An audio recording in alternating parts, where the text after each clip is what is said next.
Hola hermanos, buenas noches, que Dios les bendiga, espero estén bien. Vamos a abrir por favor la Biblia en el libro de Malaquías, capítulo 1. La semana pasada empezamos un pequeño estudio de este libro y nuestro tema general es ¿dónde está mi honra y dónde está mi temor? Y comenzamos nuestro primer estudio bajo una pregunta que Israel, de forma irónica, quizás sarcástica y hasta cínica, hace a Dios diciéndole: ¿en qué nos has amado? ¿En qué nos has amado? Y ahora continuamos bajo esta pregunta: ¿en qué te hemos menospreciado? ¿En qué te hemos menospreciado? Nuevamente una pregunta retadora de parte de la nación de Israel a Dios, y lo vamos a ver en qué consistió o en qué se derivó esta pregunta. Pero antes quisiera decir lo siguiente, hermanos. Una de las manifestaciones en donde vemos más claramente el juicio de Dios hacia los hombres es cuando Dios decide quitar su gracia y quitar ese freno que tienen los hombres en cuanto a su maldad, dejándolos tras sus propios criterios, tras sus propios razonamientos. Esto precisamente lo vemos en Romanos capítulo 1, acerca de la culpabilidad del hombre. Ellos habían decidido iniciar algo que era antinatural, mezclarse hombres con hombres, mujeres con mujeres. Habían decidido darle gloria en vez de al Creador, rendían culto a las criaturas. Y tras su persistencia en pecar de esa manera, el juicio del Señor fue dejándolos tras sus propias concupiscencias. Es como cuando de pronto un padre, ante la persistencia con sus hijos de actuar de cierta manera, decide a manera de disciplina o de juicio: bueno, haz lo que quieras, al fin de cabo tú vas a sufrir tus propias consecuencias.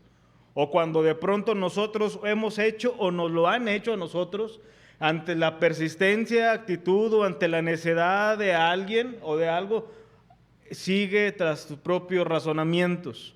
Así que Dios, en su juicio soberano sobre los hombres, decide a veces dejarlos tras sus criterios, concediéndoles así lo que tanto anhelan y permitiendo que escarmienten los errores de sus decisiones.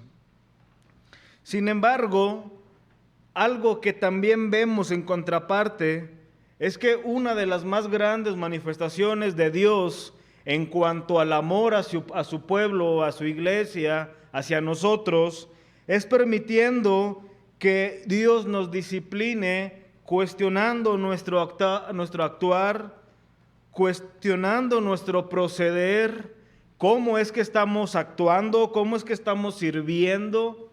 La Escritura dice en más de una ocasión que el amor de Dios se revela también en disciplina, en cuestionar. Y precisamente vemos aquí a Dios hablándoles de su amor, de esa preferencia incondicional que tuvo por Israel sobre Edom. Y lo que viene a continuación es una serie de exhortaciones hacia el pueblo. Y lo vamos a estar viendo. Y es que lamentablemente, hermanos, el hombre es capaz de contradecir a Dios mientras que al mismo tiempo alega adorarle. Malaquías es un libro que nos exhorta a volvernos a Dios de todo nuestro corazón. Sin embargo, hoy vamos a ver esa conducta de los hombres que, a pesar de que con sus actos reniegan de un Dios soberano y justo, al mismo tiempo dicen ellos adorarlo. La palabra menospreciar se suele referir a el tener a una determinada cosa o a una persona en menor consideración de lo que realmente es o se merece. Y vamos a ver cómo a veces nosotros, sin darnos cuenta, estamos menospreciando nuestra posición de creyentes, nuestro privilegio de poder servir al Señor. Y lo vamos a ver en qué consiste esto.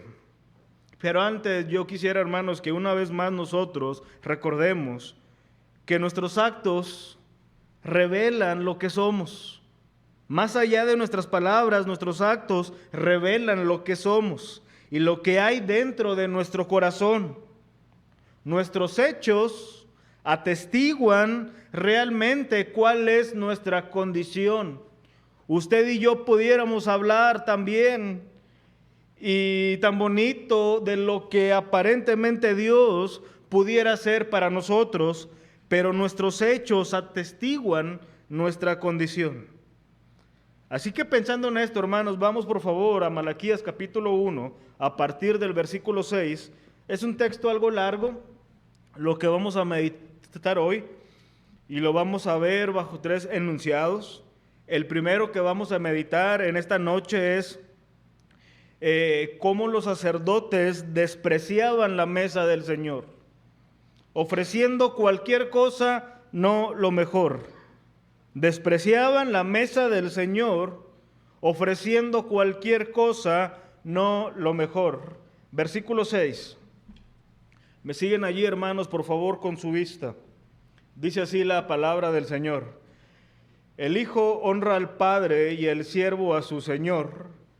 Si pues yo soy Padre, ¿dónde está mi honra? Y si soy Señor, ¿dónde está mi temor? Dice Jehová de los ejércitos a vosotros, oh sacerdotes, que menospreciáis mi nombre y decís, ¿en qué hemos menospreciado tu nombre? En que ofrecéis sobre mi altar pan inmundo y dijisteis, ¿en qué te hemos deshonrado? En que pensáis que la mesa de Jehová es despreciable. Y cuando ofrecéis el animal ciego para el sacrificio, ¿no es malo? Asimismo, cuando ofrecéis el cojo o el enfermo, ¿no es malo? Preséntalo pues a tu príncipe. ¿Acaso se agradará de ti o le serás acepto? Dice Jehová de los ejércitos. Vean qué manera tan clara, tan abierta, en que Dios reprende la actitud de los sacerdotes. Y es que el deber más sagrado que Dios había concedido a los sacerdotes bajo el antiguo pacto era el de poder servir en el altar ofreciendo los sacrificios. En el altar los sacerdotes eran los representantes del pueblo y ayudaban a ellos, a la nación, en su comunión con Dios mediante la ley y mediante los sacrificios. Desde el tiempo en que Caín y Abel se ven trayendo sus ofrendas, en Génesis capítulo 4, vemos cómo de una manera recurrente el Antiguo Testamento le da la importancia de lo que representaba el altar en el Antiguo Pacto. La ley de Moisés más adelante vino a delinear los detalles de todo lo que estaba alrededor de esas ofrendas y de esos sacrificios. De hecho, un libro que proporciona con exactitud todo lo que deberían de contener las ofrendas y los sacrificios, como quién podía participar, es el libro de Levítico. Las principales ofrendas y sacrificios eran la de los holocaustos, la de las ofrendas de harina, las ofrendas de paz, las ofrendas por el pecado y las ofrendas por las infracciones y yerros por ignorancia. Tan importante era el altar junto con sus sacrificios que Dios reveló que gran parte de esto apuntaba hacia el futuro sacrificio de Cristo y hacia la futura redención por medio de ese sacrificio para su pueblo. Sin embargo, el peso de nuestro texto no es hablar precisamente de los sacrificios ni de las ofrendas, sino más bien darnos a conocer la manera en que los hombres pueden llegar a despreciar al verdadero Dios y cómo esos mismos hombres pueden llegar a reverenciar y a preferir mayormente las cosas de este mundo por encima de servir al Señor. Y eso es tan trascendente para nosotros porque podría ser que nosotros estemos participando de esa misma conducta, sirviendo al Señor tan ligeramente, tan livianamente, o como luego se dice muy coloquialmente, alá y se va, simplemente por cumplir, o la satisfacción de que lo hicimos, sin importarnos, sin considerando cómo es que se está llevando a cabo nuestro servicio al Señor. La acusación hacia alguien toma fuerza cuando se tienen los argumentos para sostener la acusación. Si no es así, pasa a ser un simple rumor. Del mismo modo, esa acusación, si no llega a la persona, se convierta en un chisme meramente. En este caso, el profeta enviado por el Señor, que era Malaquías, él tenía los argumentos para sostener sus cuestionamientos y llega directamente a estos hombres. Y nuestro texto inicia con una comparación, vean el versículo 6, hablando de lo que debería de ser lo correcto. Recuerden que la nación de Israel estaba entendida de lo que era el mandamiento de honrar a los padres y cuál debía ser su conducta con sus amos. Es por eso que dice, los hombres honran a los padres y los siervos a sus amos, que en comparación son inferior a Dios. Entonces mi honra debería de ser mucho mayor que la de los hijos a sus padres y que la de sus siervos a sus amos. Sin embargo, no fue así, sino que el reclamo de Dios en sí dice, ustedes me tienen por Padre y Señor, al menos en sus palabras me tienen por Padre y por Señor. Sin embargo, ¿dónde está mi honra? ¿Dónde está mi temor? Ustedes que dicen ser mi pueblo, ¿dónde está mi adoración? Esto me llevaba a pensar, hermanos, en la conversación que Jesús tuvo con la samaritana en Juan capítulo 4, versículo 23 y 24, cuando él cita las siguientes palabras: mas la hora viene y ahora es, cuando los verdaderos adoradores adorarán al Padre en espíritu y en verdad, porque también el Padre tales adoradores busca que le adoren. Dios es espíritu, y los que le adoran en espíritu y en verdad es necesario que adoren. Recordemos, hermanos, una verdad tan sencilla, pero a la vez tan profunda de entender en sus implicaciones. Dios nos creó para su gloria, y Dios además diseñó la manera en que Él quiere ser honrado. Dios nunca nos ha otorgado a nosotros la tarea de inventar la adoración. Dios nunca ha dicho, ustedes sean creativos al adorarme. Dios demanda que le adoremos tal cual Él lo ha diseñado. Lamentablemente se sigue repitiendo vez tras vez la conducta de Nadab y Abiú,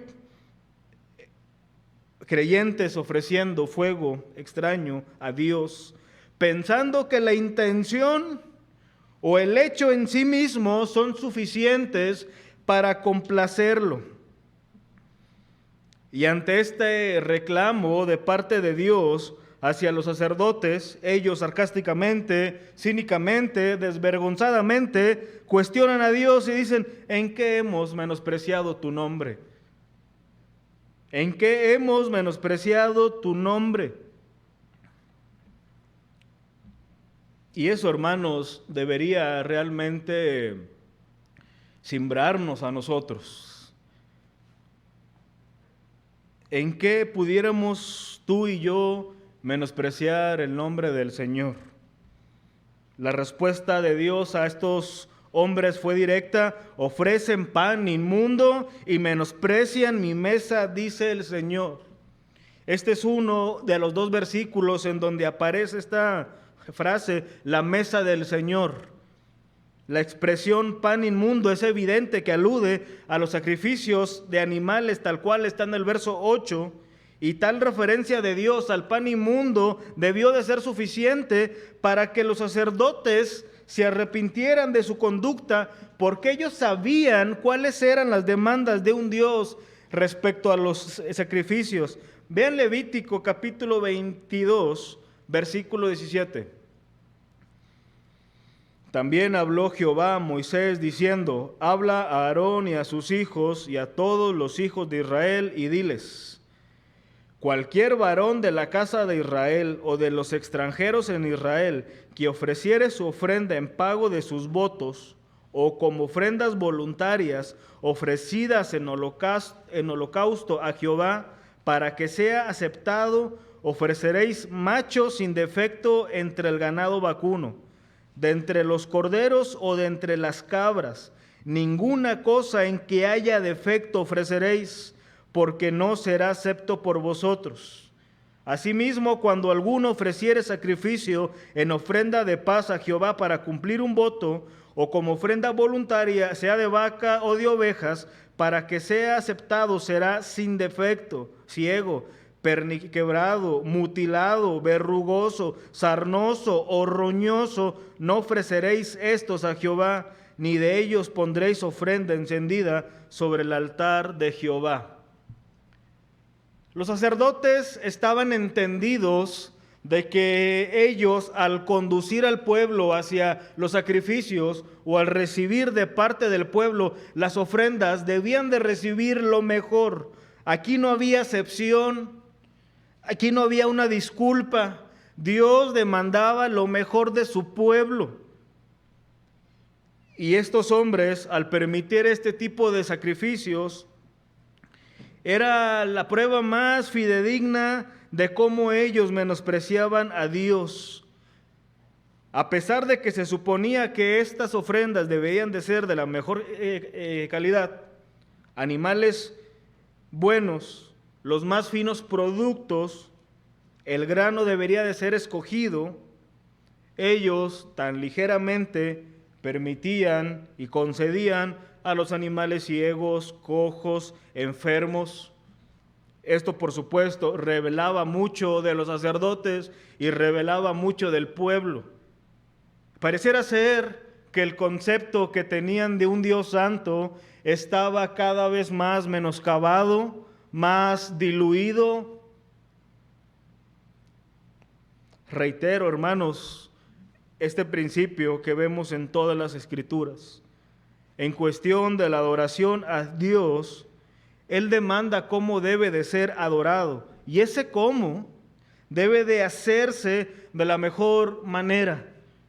Dios no demanda nuestras obras. Dios no demanda el ser adorado de segunda mano. Además, por si fuera poco, nosotros, a la luz de toda la palabra, entendemos que estos sacrificios que trataban con el pecado y proveían expiación para el pueblo, señalaban al futuro sacrificio de Cristo, y que estos sacerdotes eran un presagio del sumo sacerdote, hablando de nuestro Señor Jesucristo. Menospreciar esos sacrificios era también despreciar el corazón del Evangelio de Dios hacia los hombres. Así que estos hombres estaban en un discernimiento tan nulo, tan vacío, que a pesar de que el profeta les dice 2 veces, oye, ¿no es malo lo que estás haciendo? En segunda ocasión, ¿no es malo lo que estás haciendo? Como si estuvieran totalmente cegados de lo que hacen. Es como cuando nosotros, hermanos, con pruebas, con marcas, con un razonamiento lógico y bajo la obviedad, decimos, oye, ¿no estás viendo lo que estás haciendo? ¿No estás apercibido de lo que estás haciendo? Tal era su ceguera que les dice, bueno, si tú piensas que no es tan malo esto, si tú quieres que Dios se conforme con lo que tú das, hazlo con tu príncipe, o sea, tu gobernador. La mesa del gobernador estaba llena de lo mejor, platillos suculentos. Él, por supuesto, no iba a recibir algo enfermo, algo ciego o algo de menor calidad, entonces, ¿por qué piensas que un Dios santo, soberano, dueño de todo, Él sí lo va a aceptar? La respuesta de Dios ante estos sacrificios y ante esta persistencia de tales hombres lo vemos en el versículo 9 y 10. Ahora pues, orad por el favor de Dios para que tenga piedad de nosotros. Pero ¿cómo podéis agradarle si hacéis estas cosas? Dice Jehová de los ejércitos. ¿Quién también hay de vosotros que cierre las puertas o alumbre mi altar de balde? Yo no tengo complacencia en vosotros, dice Jehová de los ejércitos, ni de vuestra mano aceptaré ofrenda. Para remarcar este punto, Malaquías dice que ese ministerio del templo iba a ser suspendido. Ahora, ¿entendemos esto nosotros? ¿Entendemos la actitud, su conducta, su rebelión, su ligereza? Pero hagámonos la siguiente pregunta, hermanos. ¿De qué manera podemos llevar esto a nuestra realidad miles de años después? ¿De qué manera nosotros y la iglesia en este presente puede llevar esto que estamos viendo a nuestra realidad?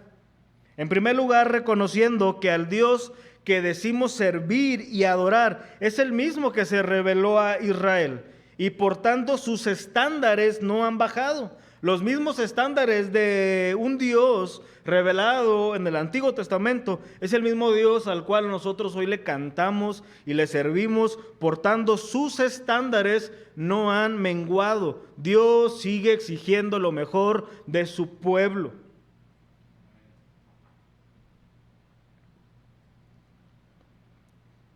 Insisto, hermanos, mucho que Dios ha diseñado cómo debe de ser adorado y reitero que ese cómo debe de hacerse de la mejor manera. No basta nuestras intenciones, Dios ve el corazón de nuestra adoración y la manera en que adoramos.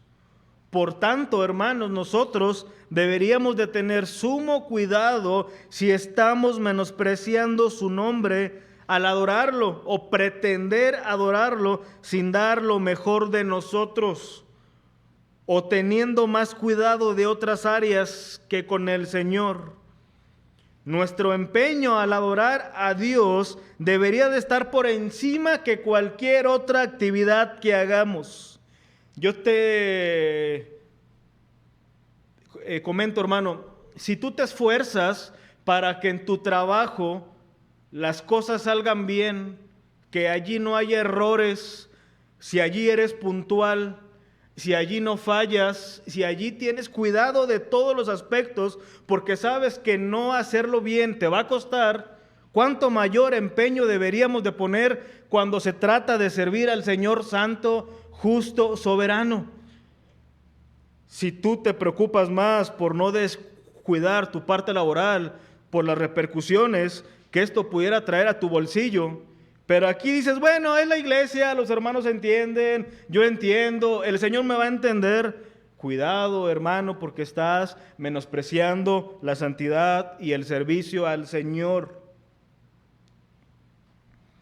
Yo te pregunto ahora, ¿cada cuándo, hermano, tú meditas sobre el título que tienes en Cristo? Juan 1:12 dice, mas a todos los que le recibieron, a los que creen en su nombre, les dio potestad de ser hechos hijos de Dios. El título que tenemos en Cristo es ser hijos de Dios. Los hombres admiran a ciertos políticos y deportistas o anhelan ser como ciertos artistas y quisieran una foto de ellos, una firma, cualquier cosa. Pero hermano, puede que a ti y a mí nunca nos pidan una foto, tú y yo no somos famosos, puede que nadie nos conozca más allá de nuestra familia, pero hermanos, somos conocidos por el Señor, somos conocidos por Dios, Él nos conoce por nuestro nombre y puede que en este mundo no tengamos grandes posiciones materiales, pero en Cristo tenemos una herencia incorruptible, incontaminada e inmarcesible. ¿Acaso existe algo mayor que esto? Si en verdad, hermanos, nada supera esto, cómo deberíamos de adorar. ¿Cómo deberíamos de adorar al Señor? Dios nos libre de ofrecer algo indigno hacia el Señor. Pero en segundo lugar, estos hombres no solamente despreciaban la mesa del Señor, estos hombres también despreciaban su oficio, declaraban un continuo fastidio. Veamos. La relación de Dios con el sacerdocio se estableció con claridad en el pacto levítico. Veamos Números, capítulo 3, versículo 44-45. Luego habló Jehová a Moisés diciendo: toma los levitas en lugar de todos los primogénitos de los hijos de Israel, y los animales de los levitas en lugar de sus animales, y los levitas serán míos, yo Jehová. Más adelante, en el mismo libro, capítulo 25, versículo 10, dice lo siguiente: entonces Jehová habló a Moisés diciendo: Fines, hijo de Eleazar, hijo del sacerdote Aarón, ha hecho apartar mi furor de los hijos de Israel, llevando de celo entre ellos, por lo cual yo no he consumido en mi celo a los hijos de Israel. Por tanto, diles: he aquí yo establezco mi pacto de paz con él, y tendrá él su descendencia después de él, el pacto del sacerdocio perpetuo, por cuanto tuvo celo por Dios, e hizo expiación por los hijos de Israel. En el capítulo 2 de Malaquías, vean a partir del versículo 4, bajo lo que acabamos de mencionar, sigue hablando el profeta contra los sacerdotes. Ahorita vamos a ver estos versículos, pero a partir del versículo 4 les recuerda del pacto que Dios había hecho con ellos. Vean: y sabréis que yo os envié este mandamiento para que fuese mi pacto con Leví, ha dicho Jehová de los ejércitos. Mi pacto con él fue de vida y de paz, las cuales cosas yo le di para que me temiera, y tuvo temor de mí, y adelante de mi nombre estuvo humillado. Antes que les declarara o quisiera un contraste por la condición de estos sacerdotes, les habla de aquel sacerdote por el cual Dios tuvo complacencia. Este pacto levítico prácticamente consistía en la responsabilidad mutua, porque Dios esperaba de los sacerdotes reverencia a cambio de vida y paz. Sin embargo, los sacerdotes del tiempo del profeta se engañaban pensando que a pesar de su actitud y sus sacrificios podían reclamar la bendición de Dios. Vean el versículo 14 del capítulo 1. Maldito el que engaña, el que teniendo machos en su rebaño promete y sacrifica a Jehová lo dañado, porque yo soy gran rey, dice Jehová de los ejércitos, y mi nombre es temible entre las naciones. Por si esto fuera poco, habían llegado estos hombres a tal punto que dijeron lo siguiente. Versículo 13. Habéis además dicho: oh, qué fastidio es esto, y me desprezáis, dice Jehová de los ejércitos, y trajisteis lo hurtado, o cojo, o enfermo, y presentasteis ofrenda. ¿Aceptaré yo eso de vuestra mano? Tal era la persistencia de los sacerdotes en menospreciar, que Dios les sentencia. Vean cuál era la actitud. Oh, qué fastidio. Una frase que se suele usar en nuestro idioma cuando llegamos al hartazgo, cuando algo verdaderamente nos produce cansancio. Y estos hombres no se estaban cansando de otros hombres. Estos hombres no se estaban cansando de un clima tan caluroso. Se estaban cansando de su posición de sacerdotes y de servir al Señor. Así que esto, evidentemente, en el pleno conocimiento de Dios, llegó a él y les declara lo siguiente. Versículo 1, 2 y 3 del capítulo 2. Ahora pues, oh sacerdotes, para vosotros es este mandamiento: si no oyereis y si no decidís de corazón dar gloria a mi nombre, ha dicho Jehová de los ejércitos, enviaré maldición sobre vosotros y maldeciré vuestras bendiciones, y aún las he maldecido, porque no os habéis decidido de corazón. He aquí yo os dañaré la sementera y os echaré al rostro el estiércol de vuestros animales sacrificados, y seréis arrojados juntamente con él. Palabras fuertes que Dios le dice a estos hombres: ustedes, junto con sus falsas y defectuosas ofrendas, van a ser arrojados al estiércol. La posición, hermanos, de un hijo de Dios no puede equipararse a absolutamente nada en este mundo. Cuando meditaba en este pasaje, vino a mi mente aquella ilustración, que sí fue verdad, de Charles Spurgeon, cuando en el punto más fuerte de su labor en la iglesia del Tabernáculo, se le ofreció ser parte de los gobernadores de Inglaterra. Se le llamó y se le ofreció un puesto de renombre donde iba a tener mucha influencia, etcétera, etcétera. La respuesta sencilla de este hombre fue: ¿cómo me voy a rebajar a ser, no recuerdo exactamente la posición, pero en eminencia, cómo me voy a rebajar a estar en esa posición cuando yo soy embajador del Señor? Y yo pensaba en esto porque cuando vemos este pasaje, hermanos, quizás la tentación a la que nosotros tenemos que tener cuidado es ver únicamente una conexión con los sacerdotes y los pastores de la iglesia, porque al final de cuentas son los pastores los que sirven de manera más directa dentro de la iglesia, dirán algunos. Sin embargo, aunque bien pudiéramos ver alguna relación entre estos sacerdotes en cuanto a las funciones con los pastores que sirven en la iglesia, también es cierto, hermanos, que ahora en Cristo se nos demanda el sacerdocio de los creyentes. Ya no necesitamos a alguien que intervenga en nuestra adoración. De ahí que ahora Cristo es nuestro gran sumo sacerdote.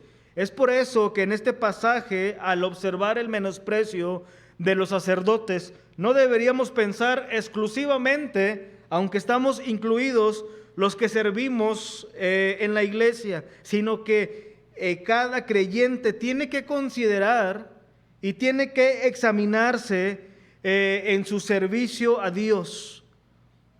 Dios ha otorgado a cada creyente al menos un don para que lo rinda a la iglesia y lo use en este contexto de nuestra iglesia. El fin de tales dones no es exponerse a uno mismo, sino que por ellos reflejar a Cristo, conducir a otros a Cristo, etcétera, etcétera, etcétera.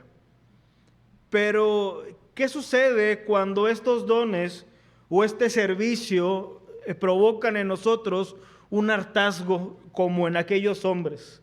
¿Qué pasa cuando nosotros, por muchas razones, pudiéramos decir: qué fastidio nuevamente venir a la iglesia? Qué fastidio nuevamente cuando se me pide algo, cuando tengo que participar en algo o cuando sugieren que yo tengo que hacer algo. ¿Qué pasa, hermanos? Sin duda, si alguna vez ha pasado esto por tu corazón, esto es una prueba de que en ese momento se menosprecia el nombre del Señor. Nosotros menospreciamos el nombre de Dios cuando nuestro servicio a Él tiene el fin de exponer nuestra persona, cuando pensamos que no vamos a servir si no se nos reconoce lo que hacemos, cuando sirves a tu propia causa, cuando pretendes servir a Dios y al mismo tiempo pecas abiertamente, cuando lo queremos hacer a nuestro modo o cuando prefieres seguir luchando por tus metas personales y piensas que al cabo hay más personas que lo pueden hacer. Dentro de la iglesia local, tú, hermano, tienes una labor que desempeñar. Tú tienes una función. Y si tú aún no sabes cuál es tu función dentro de la iglesia, es tiempo de que tú ores al Señor y ver hacia dónde el Señor comienza a dirigirte dentro de la iglesia. Tú puedes tener dudas en dónde servir y cómo servir, pero tienes que erradicar la duda de que si Dios quiere que tú sirvas, tenlo por seguro que si tú verdaderamente eres hijo del Señor, Dios demanda que sirvas en la iglesia.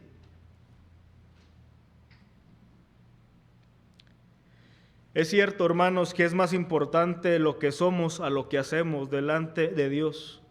Pero en ese proceso de ir madurando, tendremos que empezar a servir al Señor. No menosprecies el privilegio inmerecido que Dios ha dado a la iglesia de poder servir al Señor. No seamos como estos sacerdotes que decimos, qué fastidio servir a la mesa del Señor. Pero en tercer lugar, hermanos, y para culminar en esta noche, veamos el desprecio al pueblo de Dios, haciéndoles tropezar. El desprecio al pueblo de Dios al hacerles tropezar. El sacerdote tenía varias funciones que solamente él tenía que desempeñar. En nuestro pasaje se nos presentan al menos dos. La primera tenía que ver con todo lo relacionado a presentar ofrendas y sacrificios delante del altar. Y la segunda tenía que ver con presentar al pueblo la ley de Dios, porque ellos eran mensajeros. Vean lo que dice capítulo 2, versículo 7. Porque los labios del sacerdote han de guardar la sabiduría, y de su boca el pueblo buscará la ley, porque mensajero es de Jehová de los ejércitos. Los sacerdotes, por tanto, tenían la doble función de representar al pueblo ante el Señor y de representar a Dios ante el pueblo. Todo eso lo debían de hacer sabiamente. La sabiduría en el Antiguo Testamento no alude tanto al conocimiento, sino al estilo de vida conformado por el carácter de Dios. En pocas palabras, estos hombres tenían que conducir al pueblo hacia el Señor y lo debían de hacer piadosamente. Su vida debía de poner el ejemplo al pueblo de lo que verdaderamente significaba agradar al Señor. Lamentablemente, estos hombres cayeron en todo lo opuesto a vivir sabiamente. Hicieron tropezar al pueblo mediante su mal proceder, es decir, su testimonio, y también mediante una falsa interpretación de la Escritura, de tal manera que Dios los evidenció de la siguiente manera. Vean el versículo 8 y el versículo 9 del capítulo 2, hablando de los sacerdotes. Mas vosotros os habéis apartado del camino, habéis hecho tropezar a muchos en la ley, habéis corrompido el pacto de Leví, dice Jehová de los ejércitos. Por tanto, yo también os he hecho viles y bajos ante todo el pueblo. Así como vosotros no habéis guardado mis caminos, y en la ley hacéis acepción de personas. La posición del sacerdote en sí misma debería de ser honrada por la nación, pero su conducta les había llevado a que el pueblo les tuviera en poco.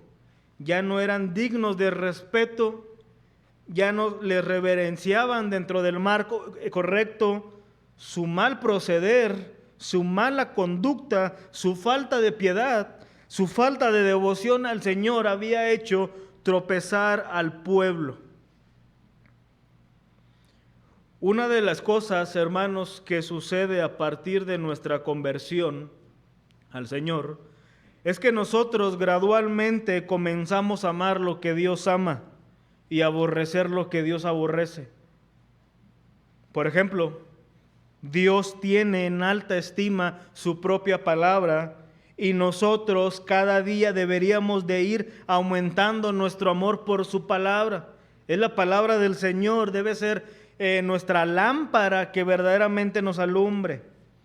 Dios ama a su Hijo, a Cristo. Del mismo modo, nuestro amor por Cristo, por el Señor, debería cada día ir siendo más robusto.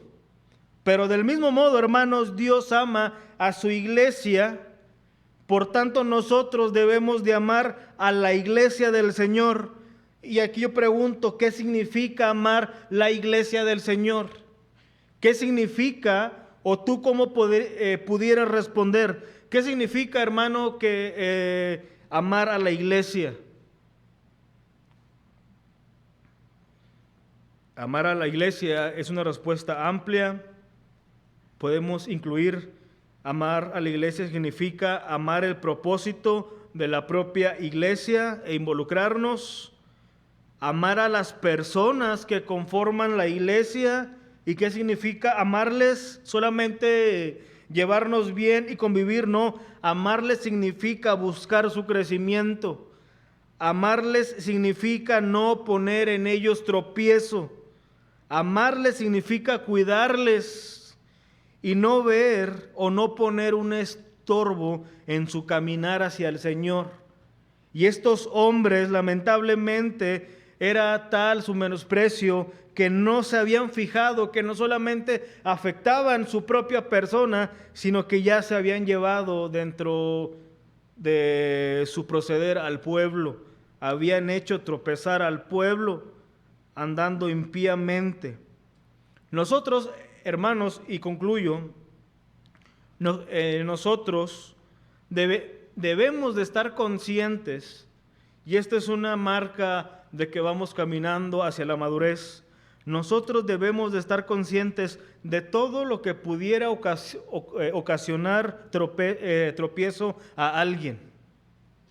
Desde nuestro testimonio empezando, sabiendo que nuestro testimonio propicia o impide que alguien crezca. Desde nuestras conversaciones, desde nuestras malas enseñanzas. Y tú deberías de considerar en tu propia persona qué es lo que pudieras hacer que cause a otros tropiezo en su camino hacia el Señor. Si amas al Señor, hermano, no menosprecies su nombre, menospreciando a su iglesia por la cual Cristo dio su vida. Dios nos permita, hermanos, el poder ver a Dios como lo más preciado que tenemos. Dios nos permita ver a Cristo como nuestro mayor tesoro y como tal vivir, para que en primera instancia adorar verdaderamente y que en ese esfuerzo correcto con los recursos divinos propiciar que los que están a nuestro alrededor caminen junto con nosotros hacia la verdadera adoración al Señor. Que Dios nos cuide, hermanos, de menospreciar su nombre en servir a la mesa, en nuestra posición en Cristo y en poner tropiezo a su pueblo. Vamos a orar, hermanos. Buen Padre, en esta noche, Señor, te agradecemos la oportunidad que nos sigues dando como iglesia de congregarnos, de reunirnos, de cantarte. Ayúdanos, Señor, a tener una percepción clara de cómo estamos adorándote.